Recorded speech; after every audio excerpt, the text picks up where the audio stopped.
ভারতীয় মজদুর সংঘের ৭০তম প্রতিষ্ঠা দিবস উপলক্ষে ত্রিপুরায় ইলেকট্রিক রিক্সা শ্রমিক সংঘের উদ্যোগে স্বচ্ছ ভারত অভিযান বটতলা এলাকায়।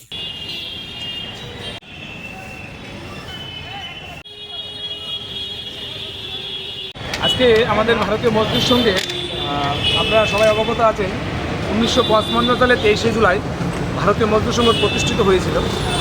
সেই সংঘ থেকে আজকে 2024-এ আমাদের ৭০তম পদার্পণে আমরা পা রেখেছি। তো ভারতীয় মজদুর সংঘ আজকের দিনে যে ৭০তম প্রতিষ্ঠার উপলক্ষে ত্রিপুরা ইলেকট্রিক শ্রমিক সংঘের পক্ষ থেকে আজকে আমরা বটতলাতে একটা স্বচ্ছ ভারত অভিযানে আমরা প্রোগ্রাম নিয়েছি। এই স্বচ্ছ ভারত অভিযানের মাধ্যমে আমরা ত্রিপুরা রাজ্যের সমস্ত মানুষের কাছে এবং সমস্ত শ্রমিকের কাছে আমরা একটাই আবেদন করতে চাই, এই স্বচ্ছ ভারতের মাধ্যমে যাতে আমরা আগামী দিন যাতে আমাদের যে পরিকাঠামো সমস্ত দিক দিয়ে যাতে আমরা স্বচ্ছভাবে এগিয়ে যেতে চাই এবং এই যুব সমাজ এবং শ্রমিক যাতে আগামী দিন তাদের যে লক্ষ্য যে উদ্দেশ্য যেটা আমরা সাকসেস করতে পারি এবং সবাই যাতে স্বচ্ছভাবে যাতে আমাদের একসাথে মিলেমিশে আমরা কাজ করতে পারি এবং দত্তবন্ধু ঠেঙ্গলিজির যে ভাবমূর্তি যে ইচ্ছা দ্বারা আমরা সফল করতে পারি, ওনার যে সমস্ত ভারতবর্ষের শ্রমিকের জন্য যে কল্যাণের যে কাজগুলি করে দিয়েছে এবং আমাদের যে একটা সুন্দর প্ল্যাটফর্ম আমাদেরকে দিয়েছে সেটাতে আগামী দিনে আমরা আরও সুন্দরভাবে এগিয়ে নিতে পারি।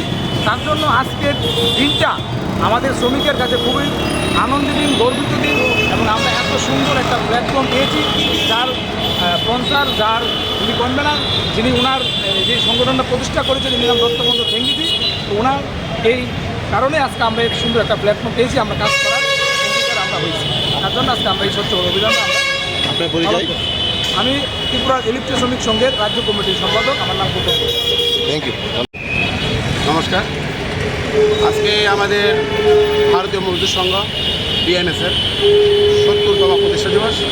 এই উপলক্ষে আমরা ত্রিপুরা ইলেকট্রনিক রিক্সা শ্রমিক সংঘ থেকে অভিযান যে সভ্য ভারত, স্বচ্ছ ভারত, আমরা চাই এই জিনিসটাই। আমরা চাই বিএমএসের দিয়ে আমরা সভ্য ভারত এবং সভ্য সমাজ গড়তে চাই। বিএমএসের পক্ষ থেকে আমাদের দিতে চাই সবাইকে, ঠিক আছে? সুশৃঙ্খল শুদ্ধ পরিবেশ এটা আমরা আশা করি আমাদের ই রিক্সা তরফ থেকে। আপনার পরিচয়? আমি পশ্চিম জেলা সেক্রেটারি ই রিক্সা ইলেকট্রনিক রিক্সা শ্রমিক সংঘের, তিনি রাজ্য কমিটি সেক্রেটারি। আপনার নাম? আমার নাম রিটন পাল।